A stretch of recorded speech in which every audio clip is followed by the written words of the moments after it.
사랑하는 하늘 가족 여러분 안녕하십니까? 새벽 성수학교에 오신 것을 진심으로 환영합니다. 저는 조성진 목사입니다. 저는 5번의 시리즈 설교를 통하여 은혜 아래 사는 삶이라는 제목으로 우리의 구원에 대하여 함께 은혜를 나누기를 원합니다. 오늘의 소주제는 구원과 심판입니다. 2000년 전 예수님은 우리의 구원을 위하여 우리의 죄를 홀로 감당하셨습니다. 그렇게 예수님은 이 땅에서 심판을 받으시고 십자가에 달리신 것입니다. 우리는 그 당시 십자가에 예수님을 못 박은 사람들은 우리가 아니라 유대인들이며 로마 군인이라고 생각을 합니다. 그래서 나와는 상관없는 일이라고 생각을 하지요. 그러나 정말 그럴까요? 사실 우리 모두는 예수님께서 우리를 위해 십자가에 달려 돌아가셨다고 믿고 있습니다. 그러나 실제로 물리적으로 예수님을 죽인 사람들은 우리가 아니라 당 시대에 살고 있었던 사람이지요. 그리고 유대인들, 로마인들이 그렇게 했습니다. 그런데 그 사람들이 우리와 어떻게 연관이 있는 것일까요? 예수님은 우리 때문에 돌아가셨다고 성경은 주장하고 있는데 왜 그런 것일까요? 혹시 여러분은 이 질문을 한 번이라도 생각해 보신 적이 있습니까? 예수님은 2000년 전에 사셨던 분이고 우리와는 시간적, 공간적 차이가 너무도 많은데 우리가 어떻게 예수님을 죽게 만들었을까요? 어릴 때 목사님들이 이런 말씀을 하시면 이해가 안 갔던 것이 사실입니다. 그래서 저는 예수님의 죽음이 오늘 우리와 어떻게 연관이 있는지를 살펴보고 예수님께서 심판받으셔야 할 그 자리가 우리가 심판받아야 할 자리인 것을 다시 한번 생각해 보고자 합니다. 성경에는 예수님의 죽음과 관련된 인물들이 많이 등장합니다. 몇몇의 인물들 가운데 예수님의 죽음과 관련된 인물들이 있다면 어떤 사람이 있을까요? 대표적인 인물이 가롯 유다가 있고 당시 유대의 총독이었던 빌라도가 있습니다. 이 사람은 십자가형을 언도할 수 있는 권한을 가지고 있는 사람이었기 때문에 더욱 십자가형과 연관이 많은 인물이라고 생각할 수 있습니다. 또 실제로 예수님을 십자가에 못 박은 로마의 군병들도 있고 예수님을 십자가에 못 박으라고 뒤에서 선동한 그룹인 제사장들과 종교 지도자들이 있습니다. 혹시 더 생각나는 인물이 있습니까? 물론 예수님의 재판 과정을 관여했던 안나스와 가야바도 있겠지만 이 사람들은 제사장과 종교 지도자들의 그룹에 함께 포함해서 생각해 보겠습니다. 이 인물들은 직접적으로 또는 간접적으로 예수님의 죽음과 깊은 관련이 있는 사람들입니다. 당시 십자가형은 아주 극형에 처할 사람들에게만 행했던 사형 방법이었습니다. 십자가에 달려서 짧게는 하루에서 길게는 일주일의 시간을 고통 속에 보내야만 했습니다. 모든 옷이 발가벗겨져서 수치를 당해야 하고 사람들의 모욕은 이루 말할 필요도 없을 정도로 극심했습니다. 십자가형은 사람이 고안해낼 수 있는 최고의 고통을 주는 것이었기 때문에 예수님께서 이런 고통을 당하셨다는 것이 너무 안타까운 것입니다. 보통 인간이 십자가형을 받기까지 많은 과정들이 거쳐지게 됩니다. 누군가 기소해야 할 것이고 그 죄에 대해서 증인이나 증거물이 누군가 기소를 해야 할 것이고 그 죄에 대해서 증인이나 증거물이 있어서 죄를 확정해야 할 것입니다. 그러나 예수님은 이런 일련의 과정에서 아무런 죄의 흔적을 찾지 못했음에도 불구하고 십자가형을 받도록 넘겨줌을 당하였습니다. 예수님을 십자가형을 받도록 한 책임을 따지자면 위에 언급한 사람들 가운데 책임의 경중을 따지기 어려울 정도로 각자의 책임이 있었지만 우선 빌라도부터 그가 왜 예수님을 십자가형을 받도록 넘겨주었는지 살펴보겠습니다. 빌라도는 티베리우스 황제에 의해 유대 변경 지방의 총독으로 임명되었습니다. 주후 26년부터 36년까지 10년간 총독이었던 사람입니다. 그런데 그 10년 사이에 예수님께서 십자가에서 돌아가시게 되었고 그 일의 재판을 맡았던 인물입니다. 아그리파 1세는 빌라도를 이렇게 평가했습니다. 매우 융통성이 없는 기질을 가졌으며 무척 완고할 뿐만 아니라 무자비한 인물.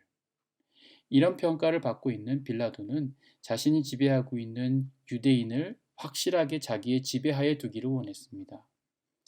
그래서 필요하다면 어떤 폭동이든지 그와 유사한 위험이 있을 시에는 무자비하게 진압하는 경향을 가지고 있는 사람이었습니다. 이런 경향을 가지고 있는 빌라도에게 유대인들의 지도자들이 예수님을 끌고 와서 가이사에게 세금 바치는 것을 금하고 자칭 왕 그리스도라 하더이다 라고 고소를 했을 때 빌라도는 예수님을 주목하지 않을 수가 없었던 것이지요. 이렇게 빌라도는 예수님에 대해서 조사를 시작하게 됩니다. 그러나 빌라도는 이런 조사의 과정 속에서 예수님이 실제로 죄가 없다는 것을 확신하게 됩니다.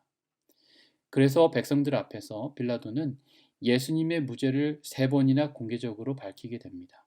첫 번째는 누가복음 23장 4절에 빌라도가 대제사장들과 무리에게 이르되 내가 보니 이 사람에게 죄가 없도다 라고 말합니다.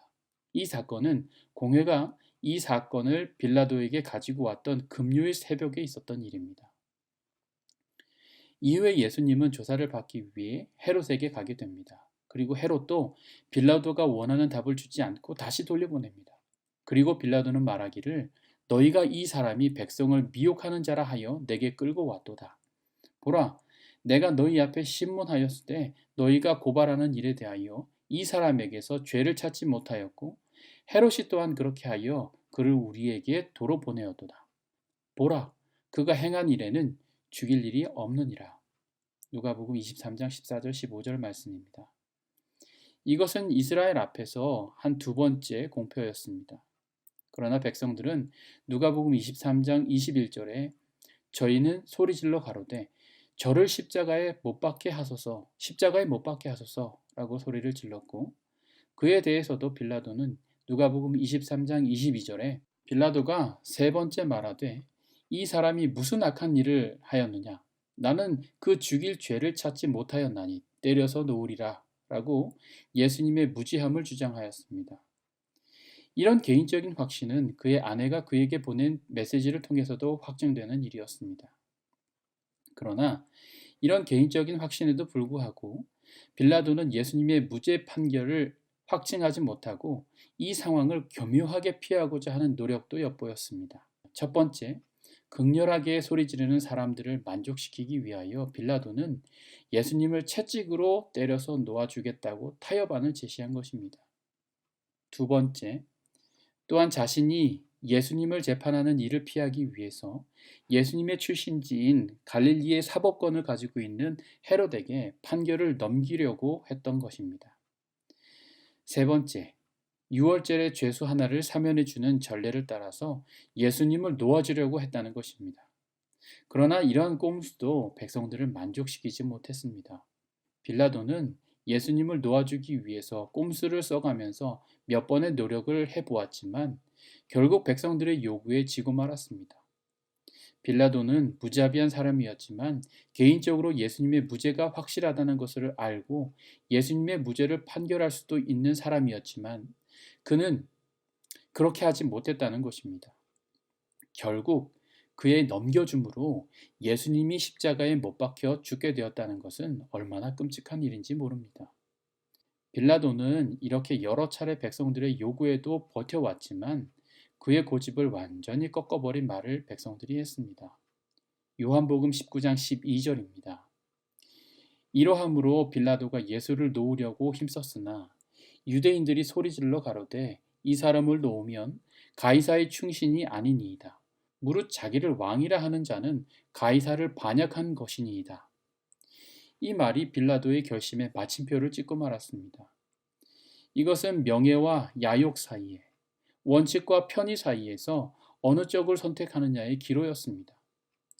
역사적인 증거는 빌라도는 이미 두세 사건으로 가이사와 불편한 관계였습니다. 그러므로 또 다른 불편한 일을 택할 수가 없었던 것입니다.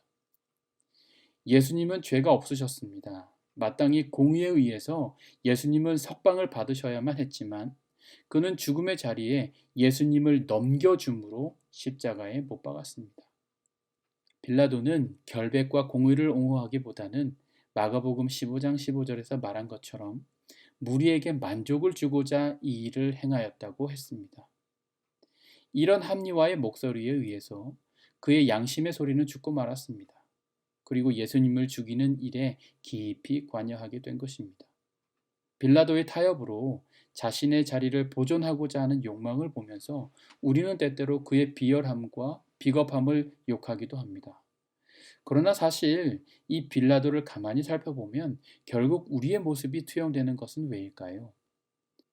빌라도의 자리에 내가 있었다면 과연 공의를 지키기 위해 가지고 있는 명예의 자리를 포기할 수 있었을까요? 여러분은 이 질문을 스스로에게 던져보시기 바랍니다. 과연 이 시대의 빌라도는 누구인지. 두 번째, 예수님의 죽음과 깊이 연관되어 있는 사람은 유대 백성들과 제사장들입니다. 사실 빌라도를 꼼짝 못하게 만든 것은 다름 아닌 유대 지도자들이었음을 인정할 수밖에 없습니다. 예수님을 재판하도록 빌라도에게 맡겼고, 예수님이 파괴적인 주장과 가르침을 전파했다고 비난했고, 군중을 선도해서 예수님의 십자가형을 요구하도록 사주했기 때문입니다. 그러므로 유대인의 지도자들 모두는 예수님의 죽음에 대한 책임을 피할 수 없는 것입니다. 그렇다면 유대 백성들은 어떨까요? 사도행전 3장 13절부터 15절에는 아브라함과 이삭과 야곱의 하나님, 곧 우리 조상의 하나님이 그 종 예수를 영화롭게 하셨느니라. 너희가 저를 넘겨주고 빌라도가 놓아주기로 결안한 것을 너희가 그 앞에서 부인하였으니 너희가 거룩하고 의로운 자를 부인하고 도리어 살인한 사람을 놓아주기를 구하여 생명의 주를 죽였도다. 그러나 하나님이 죽은 자 가운데서 살리셨으니 우리가 이 일의 증인이로라 라고 했습니다. 베드로의 주장에 의하면 유대 백성들 또한 예수님의 죽음의 책임에서 자유롭지 못하다는 것입니다. 불과 며칠 전까지만 해도 예수님을 종려나무를 흔들며 환영했던 자들이 그분의 피를 요구하며 목소리를 높였습니다.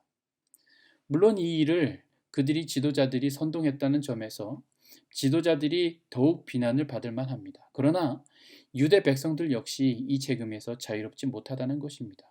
예수님이 공생애를 시작하시면서 예루살렘 성전을 정결하게 하셨던 일이 있었습니다. 성전이 성전으로서의 역할을 제대로 하지 못하고 기도하는 집이었던 성전을 장사하는 자들의 욕심과 제사장들의 치졸한 속임으로 가득 차서 하나님의 사랑과 속죄의 은혜가 보이지 않는 지경에까지 이르게 된 것입니다. 그래서 예수님은 그 속에 들어가셔서 채찍을 만들어 장사하는 자들과 짐승들을 성전에서 쫓아내셨습니다. 이 사건은 이스라엘 백성들에게 상당한 영향을 주었던 사건입니다. 깊은 인상을 받았습니다. 그들 가운데 니고데모라는 사람이 있었는데 이 사람은 유대인의 지도자로서 성전 정결 사업을 갈망했던 사람이었습니다. 유대인의 지도자로서 상당한 힘을 가지고 있었음에도 불구하고 그는 이 일을 행할 수 없었는데 갈릴리에서 올라온 젊은 사람이 누구도 부인할 수 없는 권위를 가지고 성전을 정결하게 하는 일을 볼 때 마음에 큰 감동을 받을 수밖에 없었던 것이죠.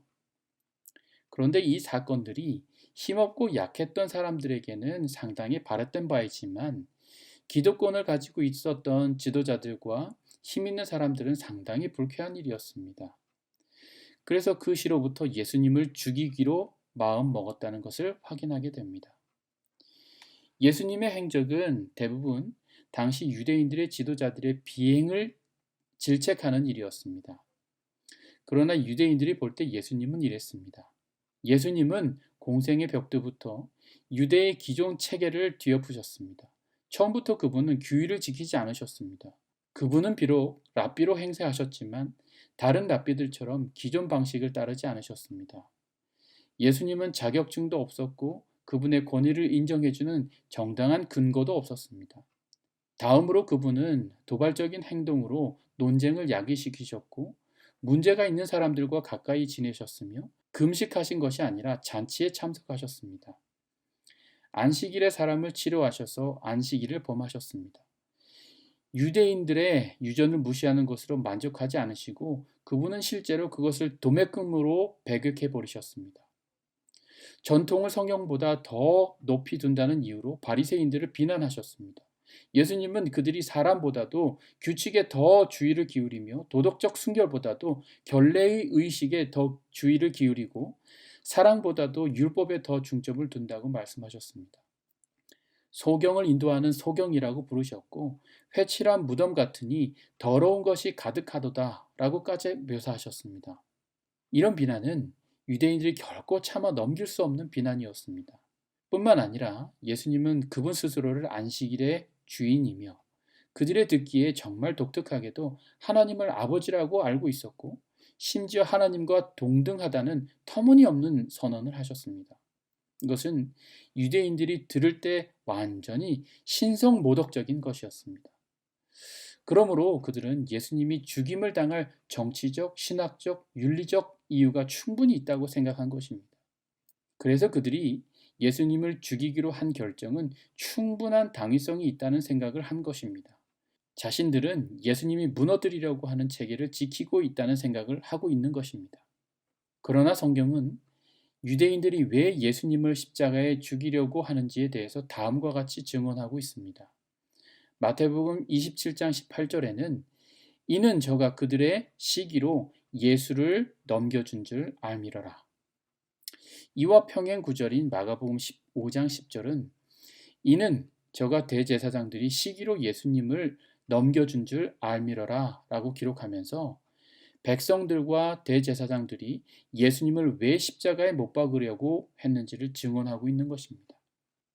유대의 지도자들은 교만했습니다. 그래서 예수님께서 행하시는 일을 볼 때 그들은 이런 일을 누구의 권위로 하는지를 묻곤 했습니다. 결국 예수님을 넘겨준 유대인과 지도자들의 이유는 권위에 대한 투쟁인 것입니다. 유대의 지도자들도 자신들의 권위에 대해서 자부심을 가지고 있었지만 예수님이 가지고 계셨던 그 권위는 죄를 용서하고 악한 귀신을 내어 쫓으며 심지어 죽음까지도 정복하시는 그런 권위를 가지고 계셨습니다. 이 권위는 근본적으로 유대인들과 지도자들이 가지고 있었던 것과는 완전히 다른 것입니다. 그러나 그들은 이 권위를 시기하고 질투해서 예수님을 십자가에 못 박기로 결심한 것입니다. 사랑하는 성도 여러분, 우리는 스스로에게 질문할 필요가 있다고 생각합니다. 그 당시의 유대 지도자들이 예수님의 권위에 대한 질투와 시기로 예수님을 넘겨준 것처럼 우리 역시도 그와 같은 사람들은 아닌지 질문할 필요가 있는 것입니다. 이 부분에 대해서 통찰력을 보여주고 있는 존 스토트는 말하기를 우리는 우리의 프라이버시에 대한 그분의 침해, 그분이 우리의 경배를 요구하신다는 사실, 그리고 그분이 우리의 순종을 기대하신다는 사실에 분노한다. 왜 그분은 자기 일만 하면서 우리를 그냥 내버려 두지 못하는가 하고 말이다. 그러나 이에 대한 예수님의 대답은 언제나 우리가 바로 그분의 일이며 따라서 그분은 결코 우리를 홀로 내버려 두실 수 없다는 것이다. 그래서 우리 역시 예수님을 우리의 평화를 방해하며 우리의 현실 상황을 뒤엎으며 우리의 권위를 손상시키며 우리의 자존심을 깎아내리는 위협적인 경쟁자로 인식하는 것이다. 우리 역시 그분을 제거하기 원한다 라고 했습니다. 그 당시 유대 지도자들이 우리와는 전혀 상관없는 예수 살인자들이라고 생각할 수 있지만 우리 속에도 유대인들과 똑같이 예수님의 권위에 대해 복종하려는 생각보다는 나의 권위를 위협하는 경쟁자로 그분을 제거하려는 본능이 있다는 것을 지적하는 것입니다. 그러므로 또 다른 유대의 지도자들이 우리는 아닌지 생각해 보아야 합니다. 예수님을 과연 누가 죽였을까요? 예수님의 죽음과 깊이 관계된 또 다른 한 명이 있습니다. 예수님께서 말씀하시기를 그 사람은 차라리 나지 아니하였다면 자기에게 좋을 뻔하였느니라 라고 말씀하셨습니다. 예수님께서 그렇게 말씀하셨어요. 얼마나 슬픈 일입니까?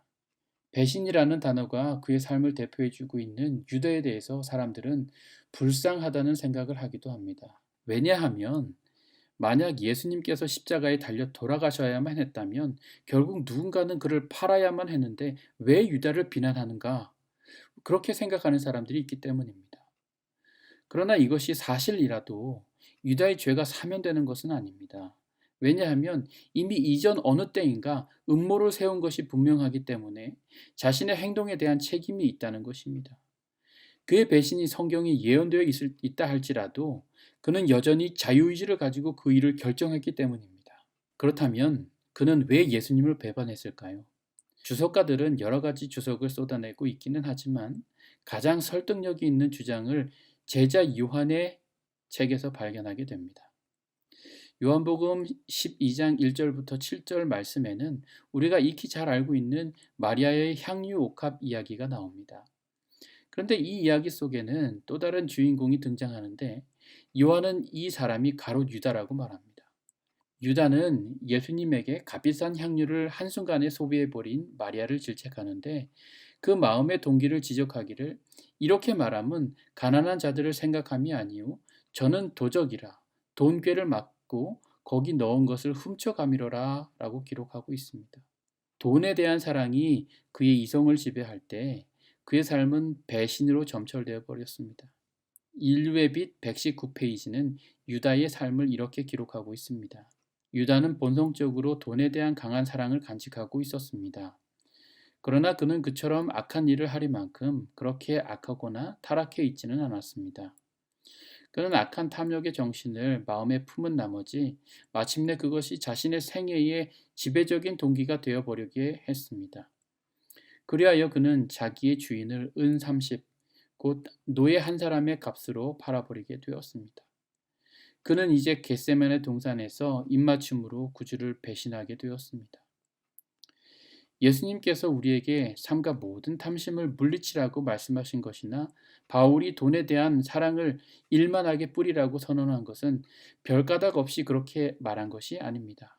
왜냐하면 물질적 이익을 추구하다가 인간은 깊은 부패 속으로 빠져들어갔기 때문입니다. 이러니 재물에 대한 욕심이 얼마나 우리를 죄악으로 빠지게 하는지 우리는 유다를 통해 확실하게 배울 수 있는 것입니다. 사랑하는 성도 여러분, 이쯤 돼야 저는 우리 모두에게 한 질문을 던지기를 원합니다. 누가 예수를 죽였을까요?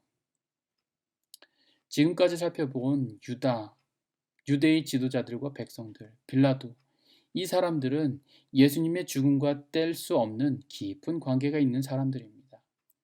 그런데 이 사람들이 예수님을 십자가에 못 박도록 내어줄 때 사용된 원어가 동일합니다. 파라디도미, 즉 넘겨주는 것입니다. 유다는 돈에 대한 탐욕으로 예수님을 십자가에 넘겨주었고 유대 지도자들은 예수님의 권위에 대한 시기와 질투 때문에 예수님을 십자가에 넘겨주었고 빌라도는 야망을 위해 예수님을 십자가에 희생시켰습니다. 지리적으로, 시간적으로 그들은 우리와 너무도 멀리 떨어져 있는 사람들이지만 그들의 마음속에 있었던 그 탐욕과 시기와 질투 그리고 야망은 여전히 우리의 마음속에서 오늘도 여전히 우리의 구주이신 예수님을 십자가에 못 박고 있다는 것입니다. 우리는 무엇으로 그분을 파라디도미, 십자가에 넘겨주고 있습니까?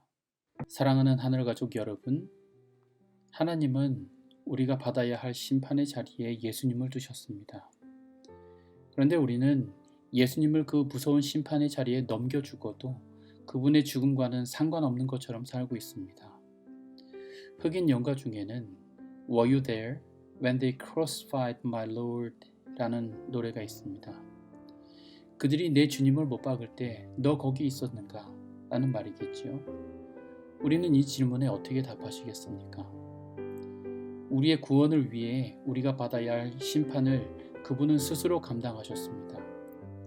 그분을 십자가에 넘겨준 것은 우리의 죄악 때문이기도 하지만 하나님이 당신의 사랑 때문에 예수님을 십자가에 파라디도미, 즉 넘겨주었다고 말하고 있는 것입니다.